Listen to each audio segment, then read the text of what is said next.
Channel Charlie's kitchen and lifestyle. আশা কৰোঁ আপোনালোক সকলো ভালেই আছে, মোৰো ভালেই। আজি মই আকৌ বহুত দিনৰ পাছত আপোনালোকলৈ এটা ভ্লগ লৈ আহিছোঁ আৰু আজি হৈছে চান ৰাতি। মোৰ চেনেলৰ সকলো ভিউৱাৰ চেনেলত চান ৰাতি মুবাৰক জ্ঞাপন কৰিলোঁ। আৰু আজিনো মই চান ৰাতি বুলি কি প্ৰিপেৰেশ্যন কৰিছোঁ আৰু ঈদ বুলিনো কি প্ৰিপেৰেশ্যন কৰিছোঁ তাকে আপোনালোকক অকণমান দেখাবলৈ চেষ্টা কৰিম। এয়া মোৰ ঈদৰ কাপোৰযোৰ আহি গ'ল আজি। এতিয়া মই আনবক্সিং কৰি নেদেখাওঁ, একেবাৰে ঈদৰ দিনাখনে দেখিবলৈ পাব। ঈদ বুলি মই এতিয়া কেইটামান খুৰমা বনাবলৈ লৈছোঁ। যদি আপোনালোকক খুৰমা ৰেচিপিটো লাগে মোক কমেণ্টত লিখিব, তেতিয়া মই ৰেচিপিটো শ্বেয়াৰ কৰিম। আৰু লাহে লাহে এইবাৰো লকডাউনৰ মাজতে ঈদটো পাৰ কৰিব লাগিব, সেয়েহে ঈদৰ প্ৰস্তুতি লাহে লাহে কৰি আছোঁ। মোৰ ফেচবুক আৰু ইনষ্টাগ্ৰামত দুখনকৈ পেজ আছে, ফ্ৰম চাৰ্লিছ কিচেন বুলি। আপোনালোকৰ যদি ভাল লাগে মোক ফ'ল' কৰিব, তাত মই ৰেচিপিৰ আপডেটছবোৰ দি থাকোঁ। এতিয়া মই খুৰমাখিনি বনাবলৈ ৰুটিৰ নিচিনা বেলি আছোঁ, তাৰপাছত কাটি কাটি ল'ম সৰু সৰুকৈ বৰফি চাইজত।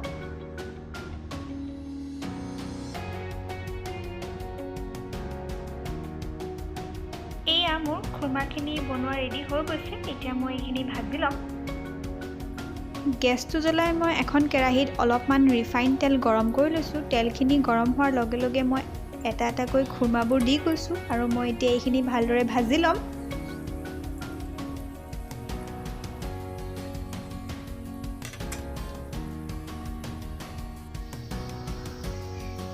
এয়া মোৰ খুৰমাখিনি ৰেডি হৈ আছে। এয়া দেখিছেনে, মোৰ এইকেইটা ভজা হৈ গ'ল, এটা ধুনীয়া কালাৰ আহিছে। ইমানটো কালাৰ অহালৈকে ভাজি ল'লেই হ'ল।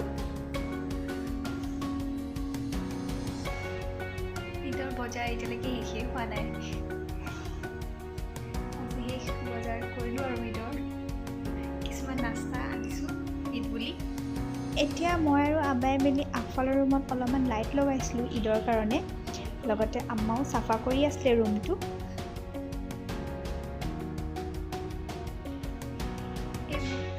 মই এতিয়া ঈদৰ কাৰণে লাইট লগাই আছোঁ। এয়া দেখিছেনে, কেমেৰাটো অফ হৈ যোৱাত আম্মাই নিজে কেমেৰাটো অন কৰি ল'লে আৰু এয়া কাপোৰবোৰ সামৰি আছিলে।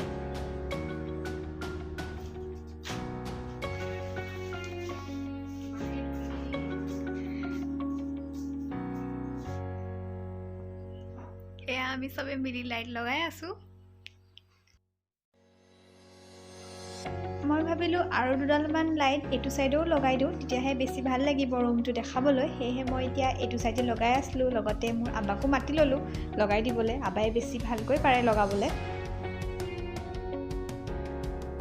এয়া মোৰ লাইট লগোৱা সম্পূৰ্ণ হৈ গ'ল। এতিয়া মই গোটেই ৰুমটো আপোনালোকক এবাৰ দেখুৱাইছোঁ।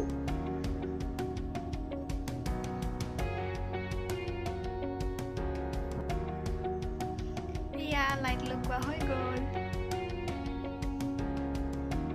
কেনেকুৱা লাগিছে কমেণ্টত লিখিবচোন।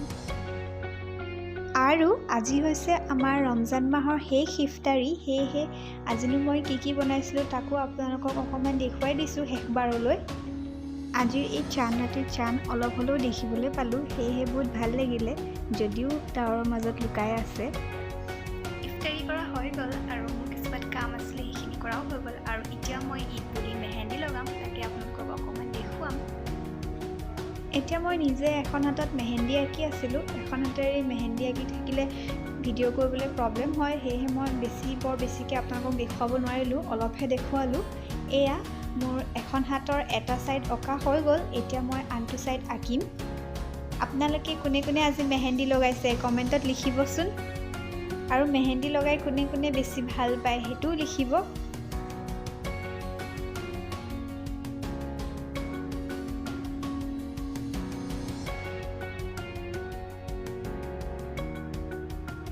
এয়া মোৰ এখন হাতৰ দুয়োটা ছাইড সম্পূৰ্ণভাৱে মেহেন্দি লগোৱা হৈ গ'ল।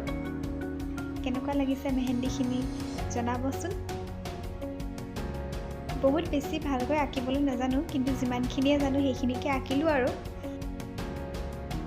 আজি মই চান ৰাতি স্পেচিয়েল ডিনাৰ মালাই কোফ্তা বনাইছিলোঁ। আজি কিন্তু মই মালাই কোফতাৰ ৰেচিপিটো আপোনালোকৰ লগত শ্বেয়াৰ কৰিব নোৱাৰিলোঁ কাৰণ মই বহুত বেছি কামত ব্যস্ত আছিলোঁ, ভিডিঅ' কৰিবলৈ নহ'ল। বেলেগ এদিন মই আপোনালোকৰ লগত এই ৰেচিপিটো শ্বেয়াৰ কৰিম।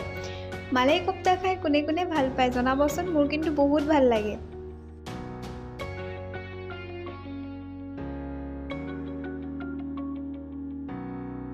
যদি আপোনালোকৰ আজি মোৰ এই ব্লগটো চাই ভাল লাগিলে তেন্তে চেনেলটো লাইক কৰিব, শ্বেয়াৰ কৰিব আৰু ছাবস্ক্ৰাইব কৰিবলৈ নাপাহৰিব। আগলৈ মোক আগবাঢ়ি যোৱাত ছাপোৰ্ট কৰি থাকিব আৰু আজিৰ এই ভিডিঅ'টো আপোনালোকৰ ফ্ৰেণ্ডছ আৰু ফেমিলিৰ লগতো শ্বেয়াৰ কৰিব বুলি আশা ৰাখিলোঁ। আৰু আজিৰ এই ভিডিঅ'টো চোৱাৰ বাবে বহুত বহুত ধন্যবাদ। আশা কৰোঁ আকৌ বেলেগ এটা ভিডিঅ'ৰ সৈতে আপোনালোকক লগ পাম।